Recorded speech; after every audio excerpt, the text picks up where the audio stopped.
Humanos e cachorros vivem juntos há 12 mil anos, antes da escrita, antes das cidades, antes de qualquer civilização.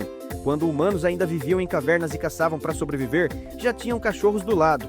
Os primeiros cães eram lobos que escolheram ficar perto dos humanos, por escolha própria.